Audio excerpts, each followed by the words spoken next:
but second to the last is by no means the least. And I'm delighted to introduce you to Steve Polzin, our speaker for today. Dr. Polzin is the Director for Mobility Policy Research at the Center for Urban Transportation Research at the University of South Florida. For those of you who don't know Florida geography, South Florida is in the upper middle part of the state of Tampa. And Florida is the only state, I understand, that when you're in Miami, you go north to go to the south. Is that right? So he is one of the nation's foremost experts on public transportation and travel behavior. And at South Florida, he also studies and publishes on mobility analysis, planning processes, and transportation decision-making. Dr. Polzin practices what he studies. He's having served on the board of directors of the Hillsborough Area Regional Transportation or Transit Authority in Tampa, Florida for many years. And he's also served on the Hillsborough County Metropolitan Planning Organization on their board of directors. He's also worked for transit agencies in Chicago, Cleveland, and Dallas before joining the University of South Florida in 1988. He holds a bachelor's in civil engineering from the University of Wisconsin-Madison and master's and PhD degrees from Northwestern University. And today he's going to be offering us a big picture look at the rise of shared mobility and what it might mean for the future of travel in cities. In a lecture entitled Transportation's Transformation, the Confluence of Demographic, Economic, and Technology Trends. Please join me in welcoming to UCLA, Steve Polzin. Thank you, Brian. It's a pleasure to be here. It's always fun to get a long way from home where I can say anything I want. Brian had tasked me with this first topic here, and I said, sure, I'd come, and of course the answer to that is yes, but then when Whitney contacted me, she says, well, what should the title be? So I gave her that title, but they're both the same thing, so don't let that confuse you. I'm from a transportation research center in Central Florida.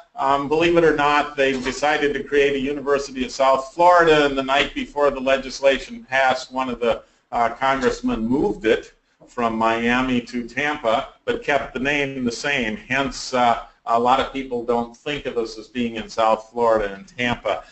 We're about 70 full-time faculty and researchers. We're folks that do full-time research for the most part, and we do about $15 million a year in business. We were created in state statute and intended to be a resource to the state of Florida. At the point in time about 30 years ago, they found themselves bringing in experts from other places and realized that as then the fourth largest state, they really ought to have that capacity internally, and created our center.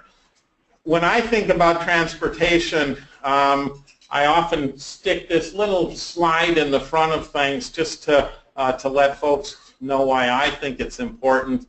And if you look down this list, you'll notice some interesting tidbits. 17% of household income, about 74 minutes per day per person spent on travel. Fatalities on accidents are the #1 cause of death for most of the age cohorts under about 30. The single biggest user of energy in most parts of the country, single biggest cause of emissions in most parts of the country, consumes about 1% of the land of the nation, but up to 20+% in some of our core urban areas. And it's obviously the activity that lets us interact socially and commercially and improves our quality of life. So transportation is a big deal and is important to folks. I'm going to touch a little bit on what's going on in travel, a little bit about our emerging trends, and a little bit on a path forward. We've got a relatively limited time frame as I understand it. I tend to talk fast and long, so bear with me. But this is such a rich topic that we're really going to just scratch the surface. And of course, we're going to leave lots of opportunity and lots of problems and questions on the table for your generation to deal with. We haven't solved them all by any means. And if you back this up a little bit, you see that we're not just talking about technology in terms of the pace of change, the things we're facing. I remember when I went off to study in the 70s and went off to work in the 80s, everybody kept telling me that, oh, well, we're going to have a renaissance in transportation. It's just around the corner. Well, the corner finally got here about 40 years later, and I'm convinced that we are at a real different point in time in terms of the pace of change of factors that influence transportation. Demographics, economics, technology, governance, culture, values, etc. We're going to talk mostly about technology, and we've got things here like automated vehicles and shared mobility that are in effect turning the world upside down as we think about it in terms of transportation.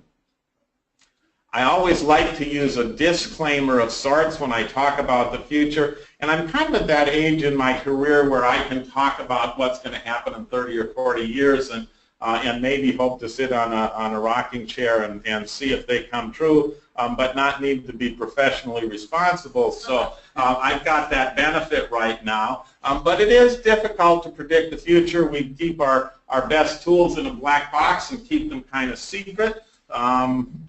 And we predict things like segways are going to change the world, or maglev's going to change public transportation, or flying cars are going to change the world, or maybe it's automated vehicles.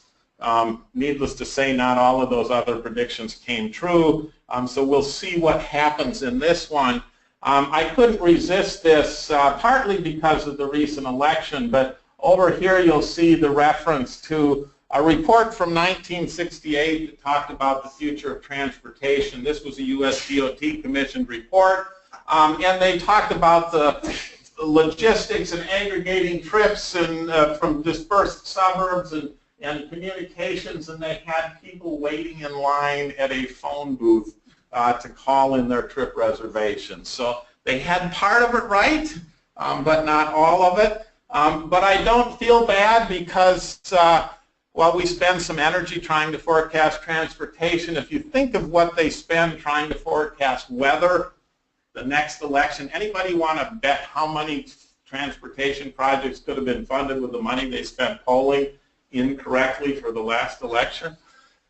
Hot toys, box office, which stocks, etc. And they struggle. So we don't need to apologize too much because it's a complex phenomenon. It deals with persons' behaviors. It's influenced by lots of things, and hence it's difficult to forecast going forward.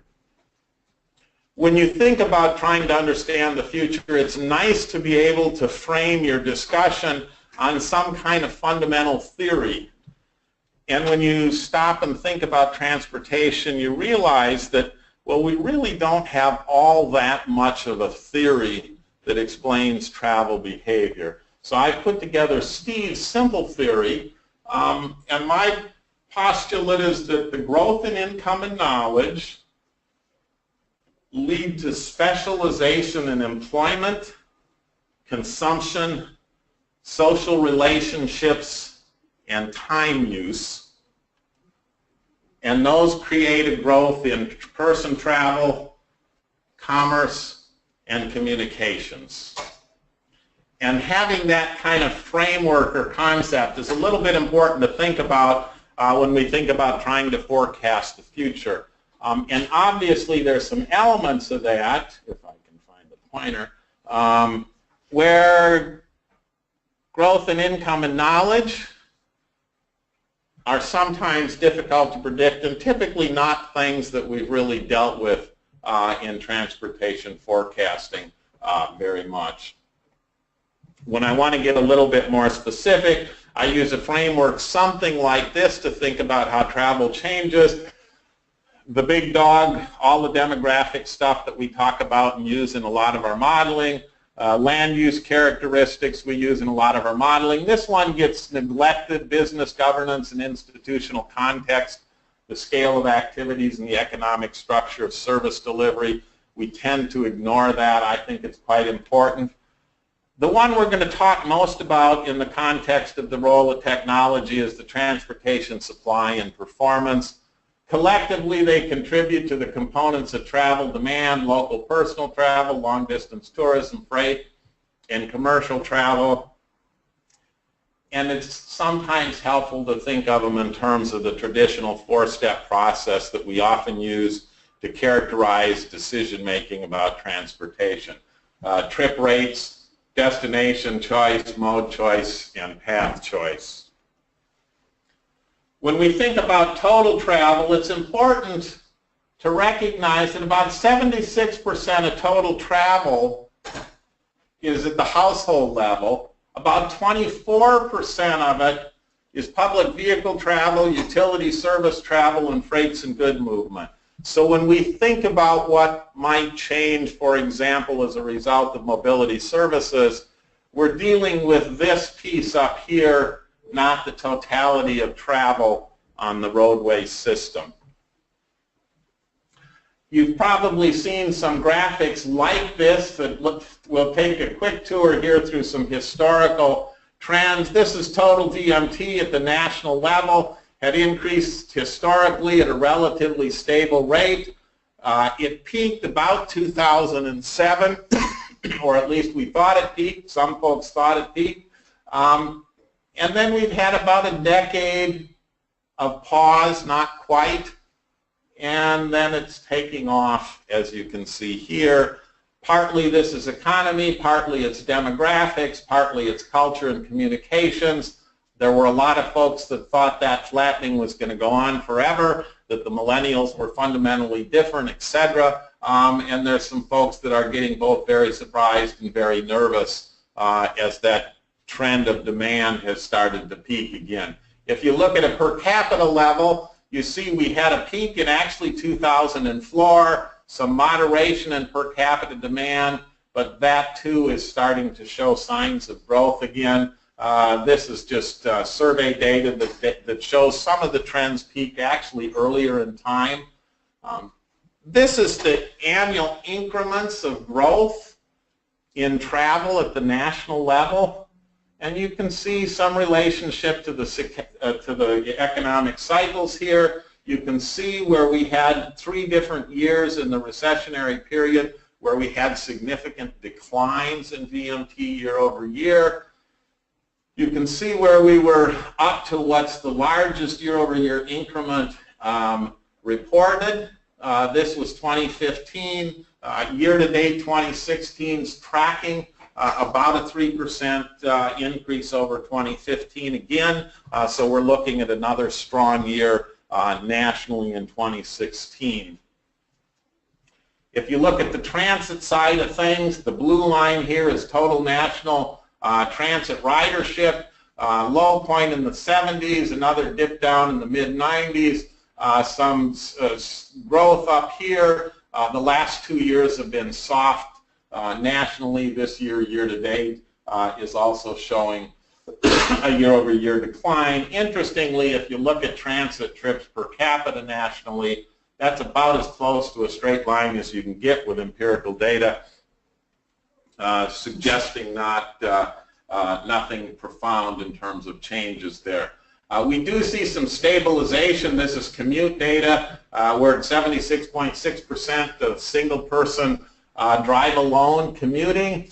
And this is an interesting one that relates to what we're going to move toward here in the discussion of shared mobility and technology. Carpooling is down to 9% nationally. It's actually 10% in California, but not a very popular activity. A declining mode share fairly significantly. If you look at all of the other commuting mode options, interestingly, the big dog here is the growth in work at home.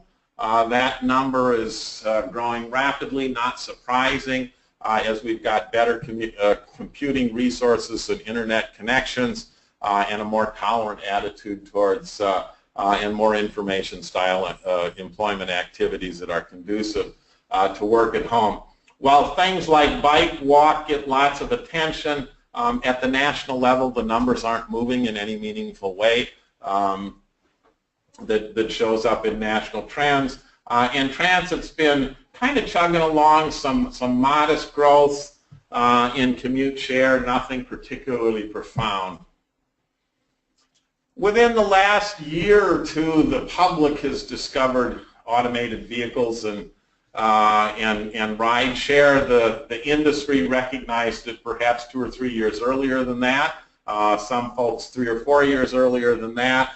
And it got pretty exciting. The Google previous head of their driverless car division was on 60 Minutes twice last fall talking about how his 11-year son should never need to get a driver's license. A lot of primetime exposure, some high-profile news attention to it, and that's really continued since then. Almost every media outlet and every type of media is starting to talk about the impacts of automated driving and what it might do to various sectors of the economy, from freight to public transit to insurance industry to medical industry, etc. And people are starting to pay some pretty serious attention to this issue. That attention isn't restricted to the media and the public. The business community has weighed in a very big way on this. If you recall, I referenced that number that transportation is 17% of household spending. And if you start to do some calculations with that, both domestically and globally, you can see that that's a huge level of spending. And if that's a number that can be converted from a personal spending on personal vehicle ownership and use and then turned into a business opportunity, it's a huge opportunity for various companies. The computer and communications industry, they took over desktops and laptops and cell phones, and the car is next, and they see it as a huge opportunity for a potential growth sector. So there's been a great deal of activity, a lot of interesting observations of cultural differences and business style differences between the historic industries and the new industries. Some fascinating numbers if you look at things like valuations of major car manufacturers versus valuations of Uber, where Uber's worth more than GM or Ford or Tesla, for example, at those points in time. Turning a little bit more to the technical side, these technologies have these enabling characteristics as it relates to travel. They enable real-time information, they enable electronic payment, trip planning, trip scheduling, navigation and trip tracking, electronic hailing, trip aggregating and ride matching in real time, dynamic pricing, electronic satisfaction, and various elements of automated driving and driver assist capabilities. So we've got a fairly significant spectrum of things that these technologies are making possible, and those start to weigh in on all of the factors that we know historically have influenced travel behavior. And when you think about travel behavior, the ones that we historically spend the most energy on are time and money cost of travel. These are the ones that make it into models as variables. And then we've got all of these other things that we know are important to travel decision making. They're sometimes more difficult to quantify and parameterize. They usually make it into models in terms of mode coefficients or calibration coefficients. But we know they're nonetheless important factors that influence travel decision making. We take those factors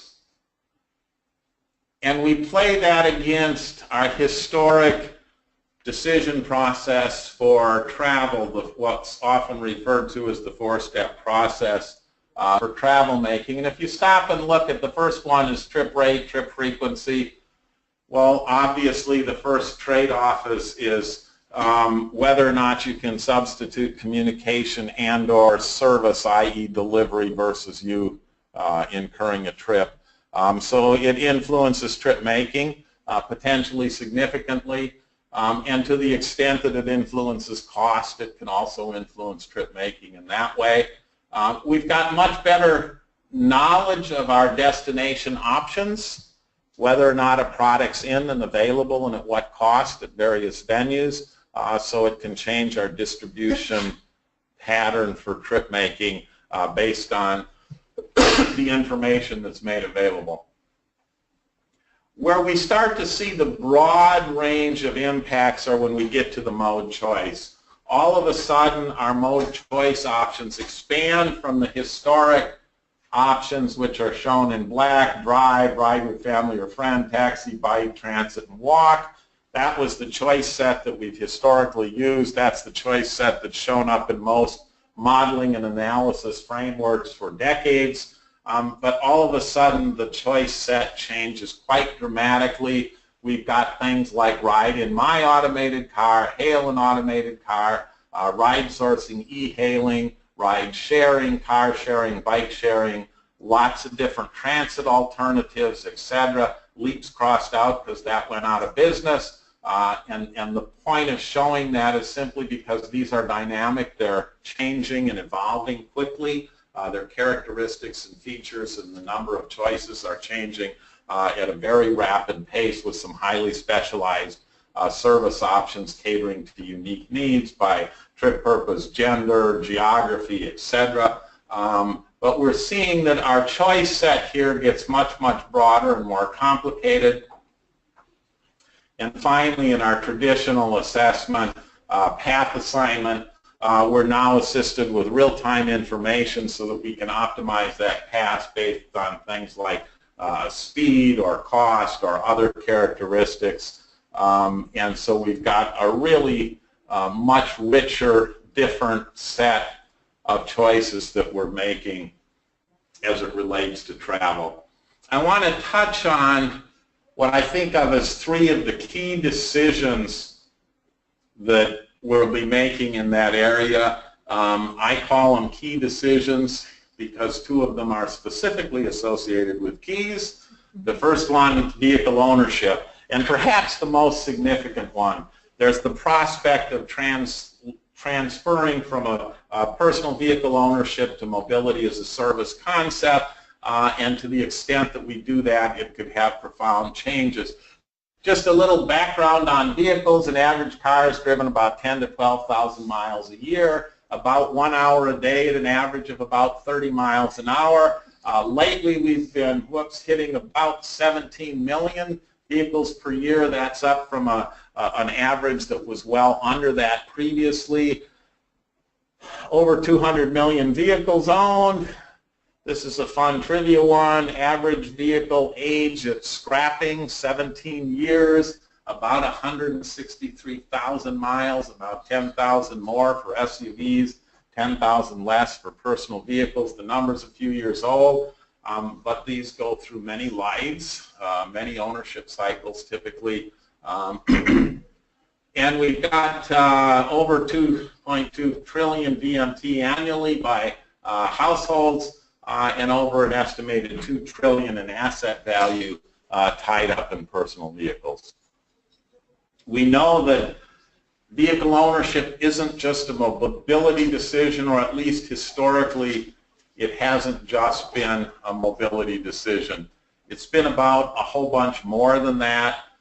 Ego, investment, image, hobby, entertainment, etc. It's had dramatic influences historically. Of course, the big question is that waned? Are people now more infatuated with their smartphones and iPads than horsepower and cubic inches, etc.? Do we no longer see freedom and opportunity through mobility than personal vehicle ownership? Do we now have other choices, other options, etc.? And how fast might these aspects of vehicle ownership change? A few years ago, everybody was presuming that millennials had completely lost interest in automobiles. More recently, millennials are now the largest group of new car purchasers, etc. And we're starting to see some cultural changes in terms of their preferences in vehicle ownership, etc. As millennials are aging into full-time traditional employment and households characteristics, etc. When you look at the cost components of vehicle ownership decisions, this year the IRS is showing 54 cents a mile. It was 57.5 last year. Maintenance and operation is estimated at 19 cents. If you move a vehicle across country in a relocation, they'll allow you to deduct 19 cents to relocate that vehicle, meaning they're not going to pay for your depreciation, but they'll let you, you'll in effect charge your marginal cost, including maintenance. If you use a personal vehicle for charity work, for example, they'll let you deduct 14 cents a mile, which is arguably an estimate of the kind of the pure out-of-pocket cost of using a vehicle. It's actually set in policy, not calculated, but that's where its core derivative is. If you look at the Consumer Expenditure Survey data on household spending on mobility, and you divide that by an estimate of vehicle miles of travel, you get about 46 cents per vehicle mile of travel. If you factor in occupancy, you get to about 27 cents per person mile of travel. Transit fares nationally are averaging about 26 cents per mile of travel. TNC, and this actually might be a little bit rich, they were as low as 65 cents a mile in Tampa recently. $1 to $2 a mile is probably a fairly representative, but these are changing dramatically over time and place and time of day and type of service procured, etc. And there are folks talking about delivering shared ride services anywhere from 20 cents a mile to 50 cents a mile, depending on which analysis and what set of assumptions that they make. If you take airline data, you'll see prices in the 20s. If you take gross passenger revenues divided by gross place miles in the airline industry, you usually get a number in about the 20 to 30 cent range. So those are some ideas of the cost of mobility which factor in here. When you think in the concept of somebody relinquishing a vehicle, household choosing to forego a vehicle because there was a choice of a mobility service, certainly the current state of household vehicle inventory is coming into play. There's a fairly significant number of households with more vehicles than adults, which pays homage to the fact that they're not just used for mobility, they're special purpose vehicles. The convertible that you keep in the garage 9 months of the year, the vehicle that you use to tow your boat, etc., etc., the one you're working on in the garage, those kinds of things. The range of alternatives available, obviously, if you're living in an urban area where there are a variety of choices, including good transit, bike, walk, and mobility services, that idea of foregoing a vehicle can certainly make a lot more sense. This issue of the importance of self-determination and the propensity for emergency need comes into play here. I was in a meeting about 18 months ago in the Price Waterhouse headquarters in Detroit that was part of the day before the automated vehicle symposium that was held in Ann Arbor that summer. And there was a whole bunch of financial people and logistics people talking about how automated vehicles were going to take over the world, and they were going to do this for 30 cents a mile. And they were talking about how we could reduce the fleet of vehicles to 30% of its current size and still meet the demand through logistics, et cetera, et cetera. And there were about 40 folks in the room, and then they finished their presentations, and we went around the room and did some discussion. They got to me, and I held my cell phone to my ear, and I said, oh, it's a call from Florida. There's a hurricane in the Gulf. We're supposed to evacuate. My wife wants to know who gets the 30% of the vehicles. And, you know, a few folks chuckled, and a few walked up to me in the break and said, gee, we hadn't thought about that. And the whole issue of, you know, do you have a pregnant spouse, an aging parent that might need a medical attention? Are there wildfires where you live that you might need to leave and not want to wait for somebody to drive through the smoke and flames to get you, or a storm in the Gulf that might wash you away if you can't evacuate, etc. So there's some elements here that haven't really been given a lot of systematic thought as it relates to the future of some automated services.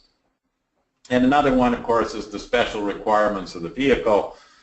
Handicap accessibility, kid seats, room in the back for your work samples, your golf clubs, your tools if you're a construction worker, etc. So all of those kinds of factors will influence your conduciveness, your willingness to think about relinquishing a vehicle and using a service instead. Historically, the household and the person have really been the key to mobility because they've been the owner of the vehicles and the decision maker on most transportation expenses. In a potential new world, we have the possibility that either government and or the private sector are going to have a much larger stake in terms of delivering that service and availability of the vehicles. That's going to make some people nervous. That's going to make some people a little bit suspicious as to the reliability and flexibility of the services, and it will influence their attitude and willingness to purchase, etc. So I get to have the cop-out response here. It remains to be seen what share of households will be willing to relinquish a vehicle. The LiveWork Location decision is the next one, the next set of keys. Historically, there's an old phrase in the industry that home buyers drive till they can qualify. Historically, with urban economic theory, lower cost housing is further away, so you drive till you can afford to buy a house and suffer the commute, etc. But all of a sudden, if the cost of driving is less and or you can capture some value in that travel time, might you be willing to travel further?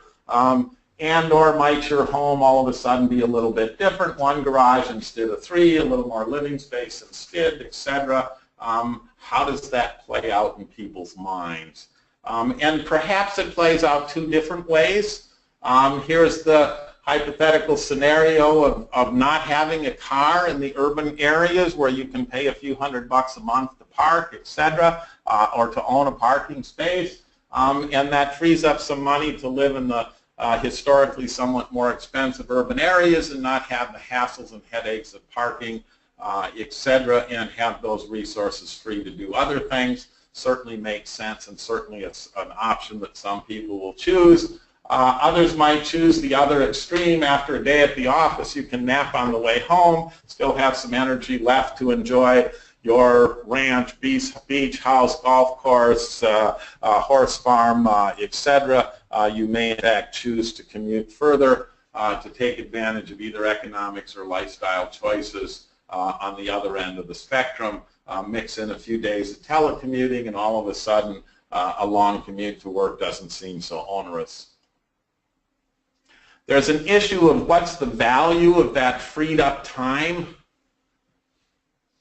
Being able to carry out activities, work, entertainment, maybe sleep certainly has some value, but it's not quite the same as being able to go to soccer practice with your son or eating at home with the family. So it's not full value time. It's not completely free time. So we're not quite sure how people will value it and treat that time.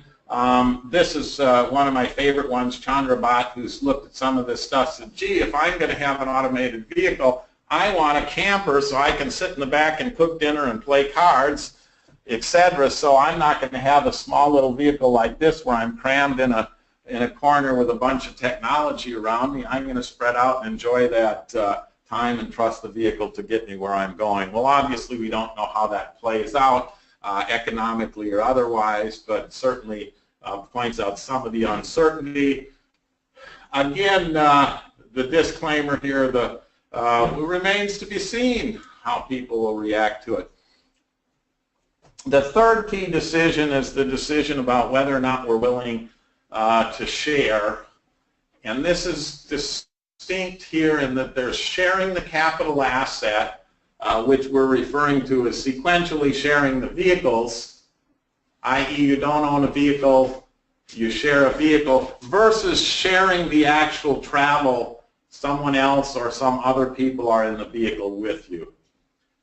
And if you think back to that data on carpooling that I showed you earlier, where carpooling is less than half of what it was in the 1980s, it suggests that this concept of sharing, for whatever reasons or combination of reasons, hasn't been gaining any momentum at all, and in fact has been declining over time. And yet a lot of the shared mobility concept and automated vehicle concept is premised on some fairly strong consumer acceptance of the concept of sharing not just the vehicle but often also the ride. So there's some interesting issues there. Just as a tidbit on this, average occupancy for auto commuting is about 1.13. So out of 100 people commuting, you've got about a dozen of them that have somebody else in their car with them. About half of that dozen, about 6 of them, are people that are being dropped off for some purpose other than work, shopping, babysitting, daycare, school, etc. Of the 6 workers that might be riding with 100 people, half of them are other family members being dropped off at a place of employment. So you've got about 3 out of 100 commuters that are actually currently carrying someone other than a family member on their way to work. So that's the base that we're at when we think going forward about how much sharing we're going to do in our travel. I like to pick on millennials by saying, well, a generation, many of whom haven't shared bedrooms or bathrooms or phones or televisions or dorm rooms, be willing to share rides in vehicles. And in some senses, the issue of how willing to share space and how accommodating people will be of that is going to be part of their willingness to share rides in vehicles with what might be complete strangers, absent perhaps of a electronic profile of them that you pulled from your mobility service. So again, a lot of uncertainty here.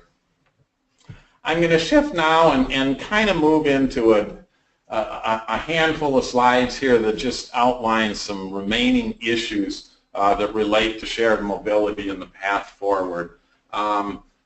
It's always struck me when I've been to a half a dozen different conferences on automated vehicles, and you go to these conferences and you get a lot of really, really smart people from different professions, and it's really bringing a lot of new intellectual energy into transportation, and that's very positive.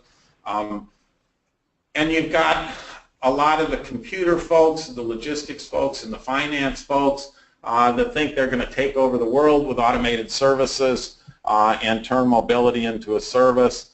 And then you've got some of the policy folks and the human factors folks and the artificial learning folks that are kind of saying, well, go slow, we're not sure, we've got a long way to go.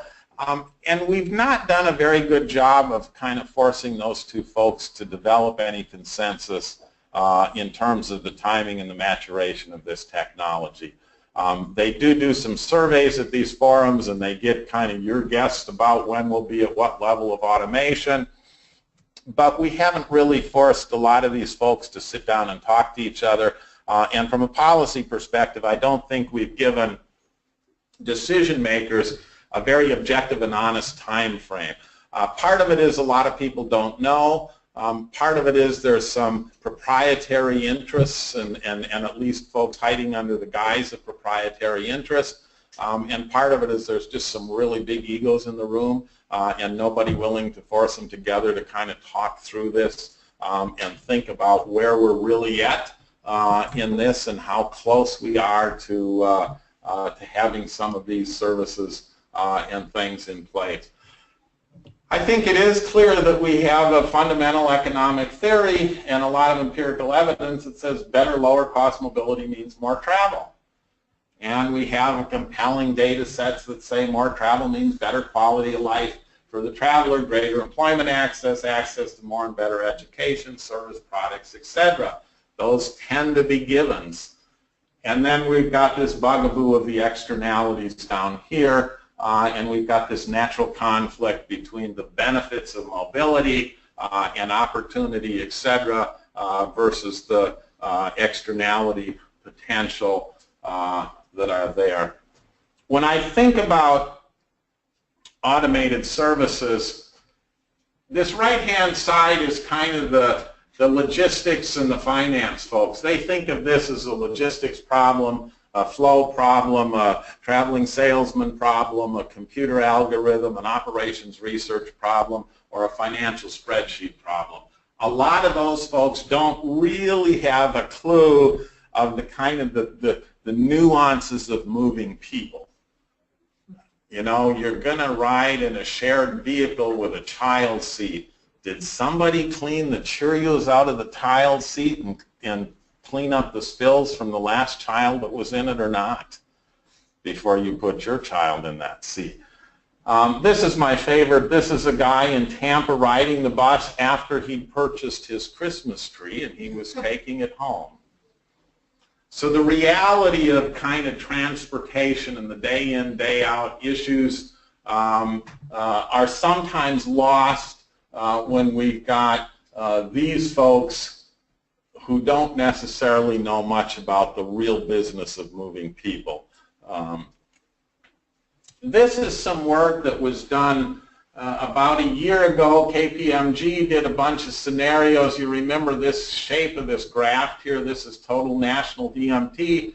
They did some extrapolations, and of course, the big variable is what happens with the occupancy and as time passes and population grows, et cetera. And they said, well, if we can get occupancy to 2, we can have flat total national DMT going forward in an automated vehicle world. If occupancy drops as low as 0.95, and you might say, well, how's that possible? Well, that's possible because you've got empty automated vehicles going to their next stop and or to the garage and or to parking. And maybe you're going to take more trips if you've got automated vehicles because let's say you're invited to a party and you want to get there in time to watch the beginning of the ball game and your spouse is still preparing the salad that she's supposed to bring, so you leave early, she leaves late, you both push an app and a button, so you're less likely to have shared rides than more likely. Could it happen? Sure. And then you can get a phenomenon where you have an average occupancy of less than 1. And some pretty dramatic changes in terms of consequences to the transportation system capacity needs that might result from those various scenarios. This is just some kind of ruminations on TNCs. And TNCs are kind of a precursor to automation. Obviously, even the TNC world looks forward to the day where they can provide those services without having to deal with drivers. They look forward to automated vehicles, hence the experiments in Pittsburgh and the investment in that aspect. But when we think about the capacity of these services to be potentially transformative, remember 80% of commuters drive alone. How many, what share might be able to be shifted to a TNC, and what would be the requirements in terms of number of drivers and share of workforces that would have to be employed as TNC operators to provide meaningful capacity to absorb much of that market? And where does that workforce come from?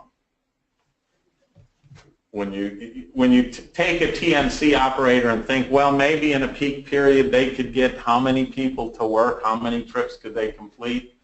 You know, pick a number that makes sense in your market and then think about how productive they could be and then calculate how many TNC drivers you need, and is that a viable, realistic scenario?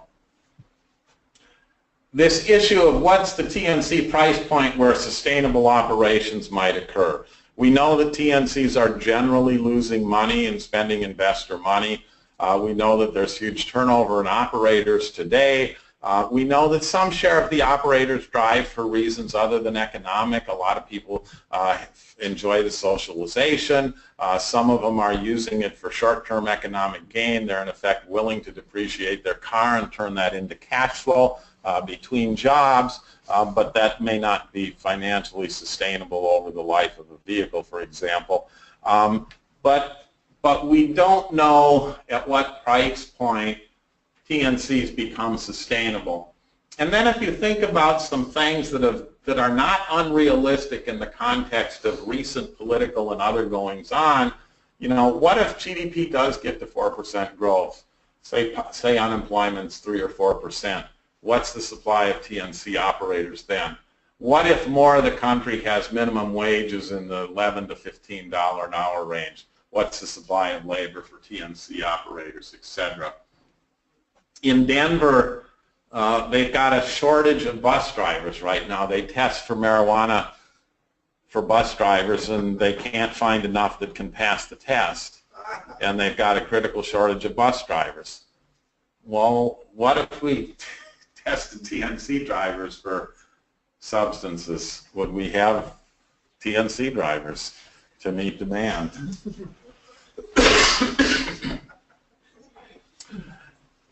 This is just some thoughts on accident exposure. The U.S. accident fatality rate is 1.16 fatalities per 100 million vehicle miles of travel. And Google brags about having, I think they're up to 3 million miles of driving experience in their automated vehicle. 100 million fatality per 100 million miles of travel. So at Google's current pace, it would take them another 30 years of driving experience to have the probable exposure to one fatal accident. So this idea that the technology's mature and that we have a meaningful insight on how impactful it's going to be on safety, you can read in any number of articles. 90% of the accidents are human error, and therefore if we have automated vehicles, we're going to, move towards zero fatalities, et cetera, et cetera. This one is a funny number, an interesting number. There's one reported vehicle accident per approximately every 450,000 miles. But each accident involves 1.8 vehicles on average, so arguably each vehicle is going to get in an incident about once every 250,000 miles. It's a reported incident. And now there's folks that argue we might have 2 or 3 times more total incidents than reported incidents, et cetera, et cetera. And I looked at my family history, we're an outlier in that data. But again, these are relatively rare events. And the amount of experience and exposure to those events, it's going to be a while before we really understand the performance of automated systems in the context of the frequency and the rarity of events. This is just something I was playing with because I think some of the interrelationships that people implicitly assume are subject to at least discussion. Autonomy will create a variety of impacts. Obviously, safety, roadway capacity, vehicle capital cost. They'll change your propensity to share, partly related to that. They'll change your propensity to share the ride, and they'll change travel demand. And the reality is we don't know much about any of those right now. We can speculate, we can do scenarios, and we should, but we don't know a lot about where we're at on any of these things, and we don't necessarily know all of the interactions. If you look at the efficiency of shared mobility, there's some things that we do know. We do know that these concepts work more in high-density environments because you can optimize the trip tables denser and you can optimize things better. You can get more productivity, less circuity, less deadhead time, et cetera, et cetera. We know that, so density helps, which means these systems make more sense in dense urban areas where they're inherently more competitive, and interestingly, that's complementary to areas that are more walkable, more transit-friendly, more bikeable, and higher-cost auto-operating environments. So there's some nice synergies there that work together. We also know that those same places where these are successful, you're likely to have other travel options, which could be complementary because it's going to induce you to perhaps forego owning a vehicle. On the other hand, it can compete with the share of travel that you're likely to put on the automated system. One thing that I think a lot of the logistics folks fail to realize is it's nicer to optimize your network if you've got one provider. If you've got a trip table, you'd ideally want one operator because then it's much more efficient. If all of a sudden you say, well, in our community, we don't want to be wholly dependent on Google because what if we don't trust them, they have a strike, you know, et cetera, they're a monopoly provider and they'll get absorbent in their pricing. We want two operators. Well, you split the trip table in half, arguably. So the optimization, the efficiency isn't going to be the same. And then if you go to the next step and say, well, but we want different features. We want a handicap accessible vehicle. We want a vehicle that can handle a group size of 5. We want a vehicle that I can put my tools in the back of and carry that Christmas tree home in. We want the child seat vehicle. So all of a sudden we've got a mixed fleet which further compounds or impacts the efficiency that some of those simulations will reach. And maybe you've got price points, luxury vehicles, economy vehicles, sporty vehicles, etc. How are you going to specify things like wait time and call window? And that's one of my favorite ones. We've got, for example, on our paratransit services nationwide, you've got a 10 to 15% no-show rate. How would you like to be a passenger in a shared ride vehicle that pulls up for somebody that's supposed to join your pool and they're not there yet? How long are you going to wait? How long is the vehicle going to wait? Is it going to be programmed that after 5 minutes it schedules the next trip for that passenger and leaves or not? How does that all work? How is that uncertainty built into the ultimate performance profile? And then finally, where are you storing those vehicles? Where are you parking them? How frequently are you cleaning them, refueling them, recharging them, etc.? So all of these things are likely to filter into the efficiency, and it gives us a lot of things to think about, many of which we don't know the answers to at this point in time. A couple other things here. I just pasted some thoughts together. If we solve safety and sustainability, how important is autonomy? Let's assume we go to an electric vehicle fleet and we have sustainably sourced electricity. So all of a sudden, the negative externalities of auto use are significantly diminished. Not completely eliminated, but significantly diminished. Well then, how important is autonomy? Full autonomy.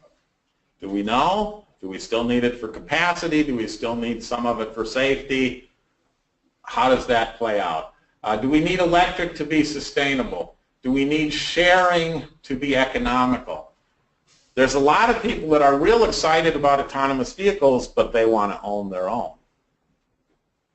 Is the price point going to be such that there's a strong bias to institutional ownership and mobility as a service, or are we likely to get this technology to a price point where you can own it yourself, which might undermine the concept of the shared mobility provider?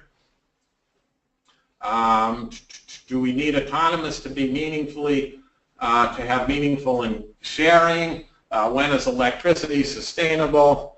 How does autonomy affect travel demand? And of course, this means that extra time, and how does that translate into extra demand? How does autonomy impact capacity? This is another one. There's a lot of folks talking about this. Simple things like incidents are arguably 50% of congestion in urban areas. Well, if we diminish incidents, which arguably could be proportionally diminished proportion to the share of autonomous or driver-assisted vehicles in the fleet, we can have a meaningful impact on capacity.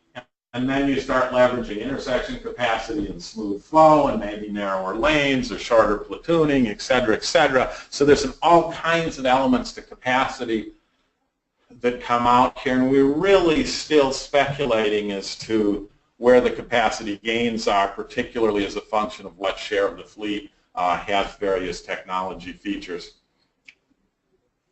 How compelling will be the economies of shared use?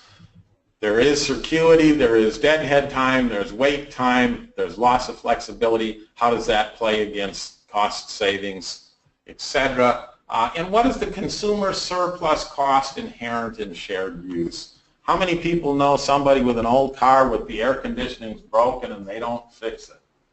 And because it's $1,000 and it's not worth it to them. When we have public or institutional ownership of something, our performance standards are higher, our amenities generally are higher, and so there's a consequence of that. There's a cost and arguably an inefficiency of that that we get with shared use of an item. I've often wondered, for example, liability costs. When I sat in the board of a transit agency, I wondered if the average settlement for a claim in the public sector was dramatically different than in the private sector. So is there a cost there that we perhaps don't fully understand? Last slide, or next to last slide here, and Brian can fill in all the details, but obviously this changes planning dramatically.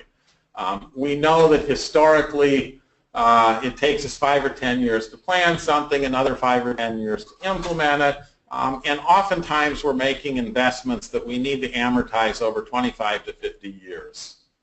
And yet we're sitting here talking about relatively profound changes that can influence capacity needs, infrastructure needs, competitiveness of various things like public transportation. And so it's inherently created a tremendous amount of uncertainty, and coupled with that uncertainty is this kind of natural reaction of, well, then you can, the cynics will rule and we'll do nothing. And doing nothing isn't such a good idea either. So we're kind of in a catch-22 here where it may not be prudent to make long-term fixed capital inflexible investments, and yet we don't necessarily want to do nothing. So what do? And this is a slide that I've used. I had a discussion with one of the technology folks at one of the automated vehicle conferences, and he says, we're still running computer signals through pretty much the same cable we've been running it through for 20 years. It's just we found ways to push it through there a lot faster, and we do a lot more with the information at both ends of the tube. And I thought about that a little bit, and my analogy to transportation is if we think of travel ways as corridors or pavements or right-of-ways, and we acknowledge that we want dumb cable, dumb right-of-ways, we want the intelligence in the vehicles and the control systems, and that we manage how much and what we push through that over time and at various times a day. Maybe that's a conceptual model that makes some sense.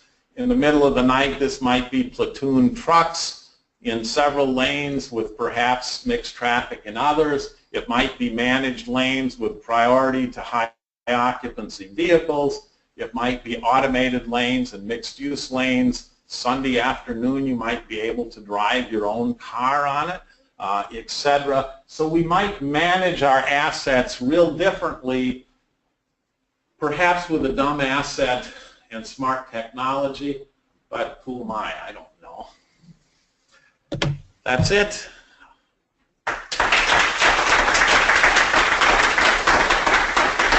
Now, I think you've got some time for questions, right? I left a few open ends, so there should be some room for questions in here. Okay, questions for Dr. Polzin? I have a question regarding automated vehicles impact on labor. On labor. So the statistic that there's like 3.5 million truck drivers in the country. Right? If we start automating those vehicles, I don't think you can upscale 3.5 million. Right? And so I guess I was wondering what your general thoughts are on the labor implications of automated vehicles. Do you mind repeating the question? Yeah, the question was, what are the labor implications of automation, particularly as it relates to freight, where we've got a fairly substantial labor force involved in trucking? But you can also do that with like public Yes, transit. yes. Or, I mean, And public transit has about 200,000 drivers in public transit right now. A couple things. One is the impact of automation, while it will be very significant in transportation, the impact won't be unique to transportation, where it will be simultaneously automating all kinds of sectors of the economy, including the service sector and, the automated checkouts and the key, the restaurant, iPad ordering, etc. So a lot of the labor issues and the institutional and policy issues of how we deal with that won't be unique to transportation, which has, benefits, positives, and negatives, because to some extent that there will be a broader set of stakeholders that will be playing in that field of what do we do about it. Now, specifically on transportation, it's interesting because in the public transit field, for example, where labor's always been very strong and very protective, the first reaction is, oh, well, operators don't need to worry. We're still going to have attendant vehicles. They won't be driving, but they'll be conductors or concierges or assisters in some way, shape, or form. So therefore, they'll still all be employed, not to worry. I pushed back a little bit and said, whoa, if we as an industry don't leverage the technology for economic benefit, we're going to be, not good stewards of public resources. That's not necessarily fair, or it certainly doesn't let transit be competitive if we're still consuming the same labor. However, it might be different labor, and we still haven't figured out ways to deal with, for example, civility. There's places that not having a bus driver on the vehicle is something that you may not be comfortable with, either choosing to ride it or choosing to have the asset out there. So that's an issue. Issues of how are we going to have, fare collection enforcement, etc. The concept that we might in effect have piloted vehicles as opposed to driven vehicles, where somebody might be in a control center with eyes on, say, half a dozen vehicles, where they're watching what's going on in the vehicle and outside the vehicle, and it's not the same ratio of labor to vehicles as it was, but there's still some presence. Clearly, I agree, we're not going to turn everybody that's a truck driver now into a software engineer. That's not going to happen. So it is a real issue. However, there are shortages right now of truck drivers, of bus drivers, of some of these things, and we will have time to address that issue.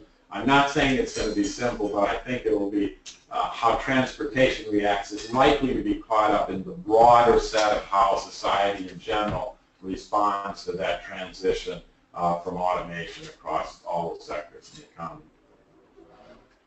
Other questions right here? You talked about earlier about like consumer acceptance of like sharing a ride, but I think also it might be like consumers even accepting like the technology of autonomous vehicles, but like building off of that, it probably take like millions, even like billions of miles to test those cars, and that would probably take hundreds of years to test out.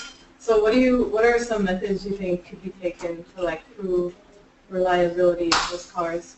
I think, experience will accumulate fast once they start to roll out in numbers. The part that makes me nervous is there's a number of suppliers that have talked about, 2021, 2022 timeframes of offering an autonomous product. Several manufacturers have done that.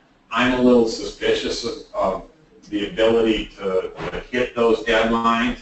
And I mean, use as an analogy, when California first started talking about high-speed rail, if you think about the estimated ridership, the estimated cost, the estimated start of service, the estimated speed, and you looked at those numbers today, they're real different.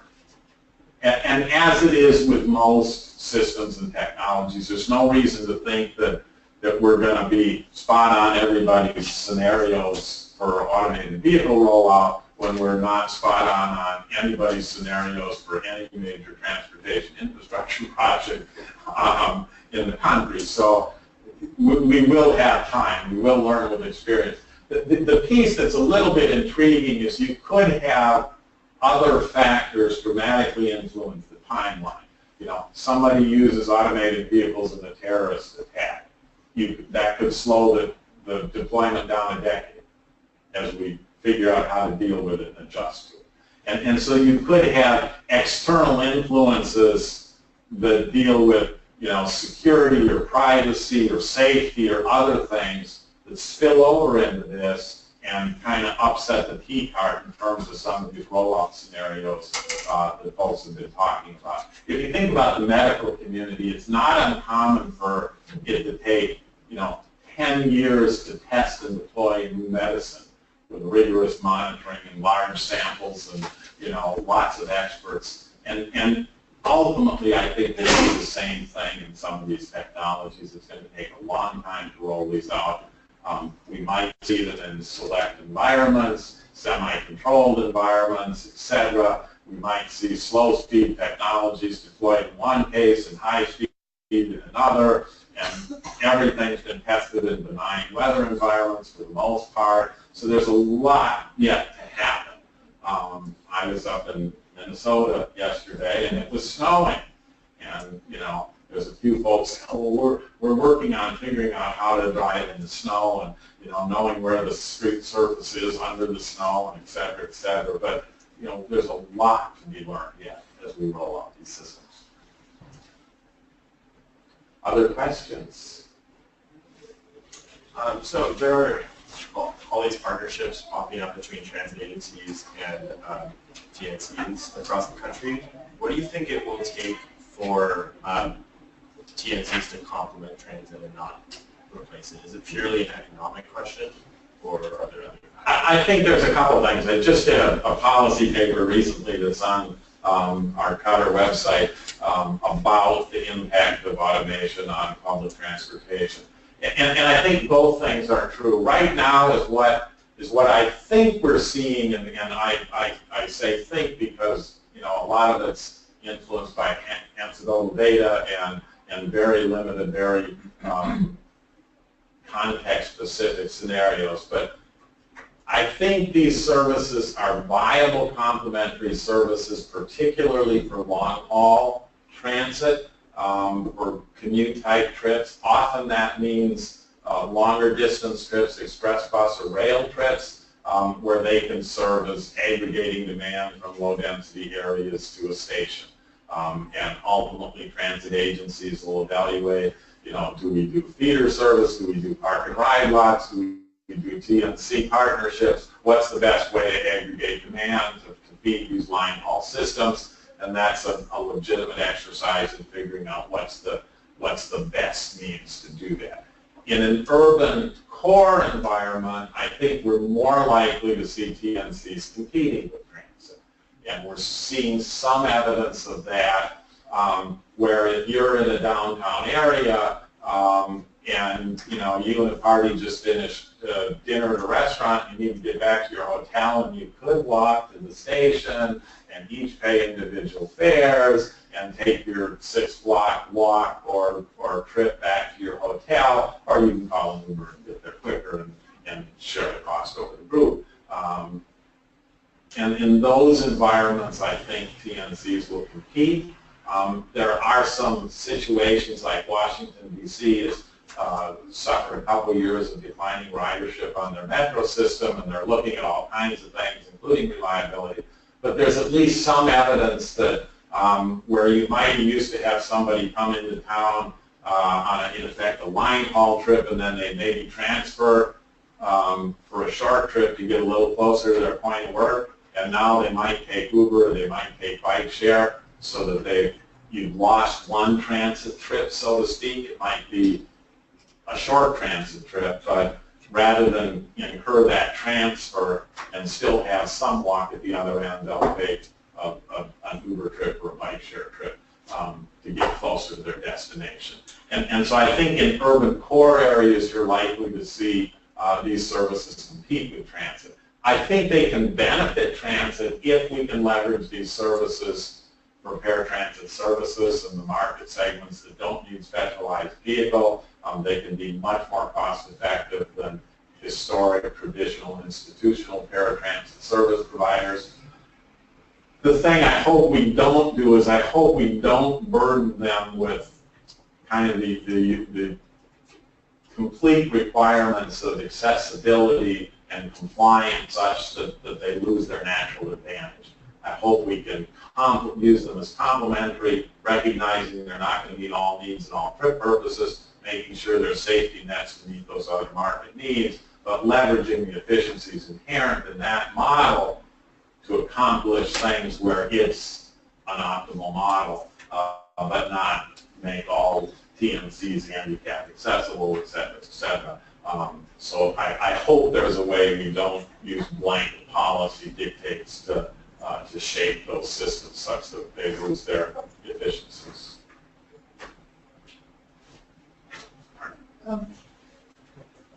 You paint a picture in which there's enormous uncertainty about the future. We have institutions like metropolitan planning organizations doing 20 and 30-year plans for metropolitan areas. We have federal requirements that they do that. Do you see any around the country that is doing a better job of looking out 20 and 30 years, considering the uncertainty, and yet doing meaningful planning about the future of transportation? It's changing so fast that I don't want to pass judgment on what all is being done. I do know there's folks that are literally trying to modify their model sets to accommodate these in various ways, and defining an automated mode and a TNC mode, and trying to, in effect, force it into historic models. To some extent, my attitude is that in a lot of ways, we're really not planning for the future much anymore. We're kind of planning for the present or the past.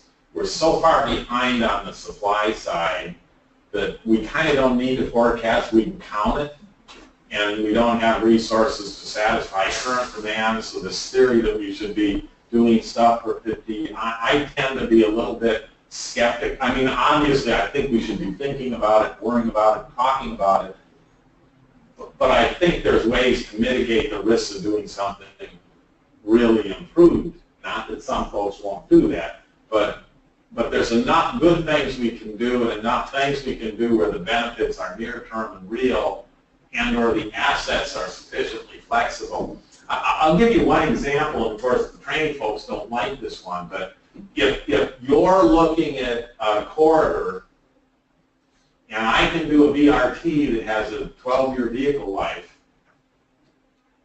that might meet the same performance specs and certainly meet the capacity adequate for the corridor, versus a rail that's got a 25 to 40-ish year vehicle life, I know that in 12 years I can buy the newest technology that's got the most efficient propulsion system, the most efficient guidance control safety system, the most popular amenities and safety features, and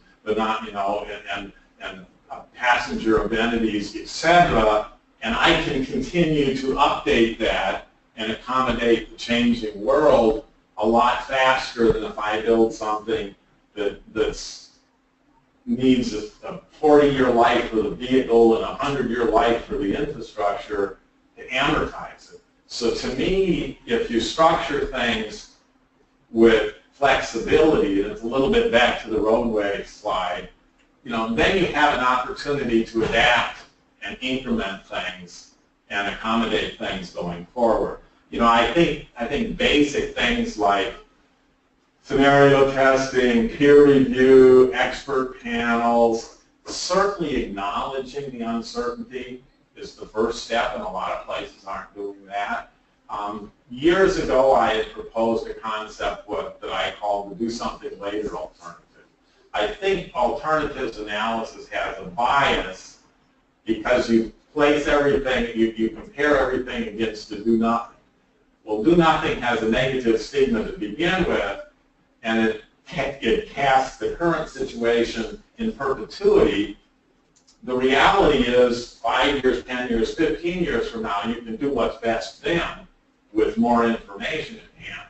So to me, the idea of trying to get too far ahead of the curve is a bad idea. And there are some things, some planning that we should do where the decision should be, yep, that's going to be a problem, and let's get 10 years closer to that problem and decide what's best to do in 10 or 15 years, as opposed to, that might mean we preserve the right-of-way now, but it might not mean making a technology commitment at this point in time. And so I think there's those kinds of things that people can do to be adaptive to it. But like I said, I think our current process biases against that because there's so much negative statement and empirical negativity to not doing anything. Run a scenario where you do something in 15 years instead, and you might get a much more optimal overall benefit stream. Good time for one last question. Well, in relation to what do we do, your question, what do we do, and Marty's question about the Metropolitan Planning Organizations, I think one of the problems is that the SCAD and Metro are too high level of aggregation. And we're working with South Bay Cities, which is about 1 million population, 15 cities, and we find that the more granular data is really very helpful with transportation planning. So we did some demonstration projects, collected data and so forth, and what we know is that 70% of our trips are 3 miles or less. Well, that's a whole different ballgame than if you look at it from a metropolitan, the 6-county area, or even the Los Angeles county. And despite those short trips, 650,000 vehicles are owned. 275,000 are second vehicles.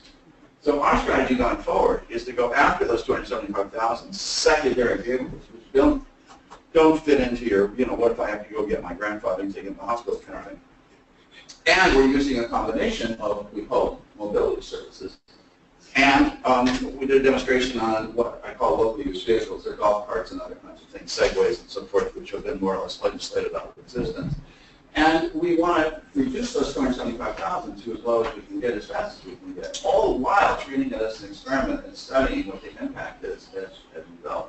So I think those kinds of decentralized experiments, data collection, and strategizing is a good way to respond to this coming uncertainty. What do you, Steve, can you comment on that? I absolutely agree. I would say you better agree.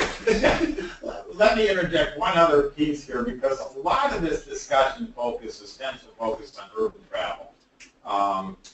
And something that we seem to, it's interesting, we're willing to be very kind of prescriptive in our policy response to urban travel, and we're willing to talk about changing land use and changing travel behavior, et cetera, but we kind of ignore long distance travel from a policy perspective. And I ran some numbers once that, one skin diving excursion in the Caribbean is the same as adding 10 miles to your average daily commute, or one ski trip in the Rockies. And we sometimes obsess on urban travel and ignore all of the rest. And all of the rest isn't trivial. Once upon a time, I ran some numbers on long-distance travel for middle and higher income folks as a function of density. And interestingly, while urban travel was lower for high-density, moderate income folks because of the obvious things of proximity, long-distance travel was higher, because these people were taking escape weekends once every 2 months and flying off somewhere. That's where the suburban moderate income folks had kids in soccer and sports and Sunday school, and they couldn't do that. And so they weren't traveling as much, but they were being badged with, sprawl, et cetera, et cetera, et cetera. Now that was old data. When the new National Health and Travel Survey comes out, look at the new data and see if it's true. But we sometimes get caught up in urban to the exclusion of total, and that's a mistake. Okay, let's thank Steve Polzin. Okay, this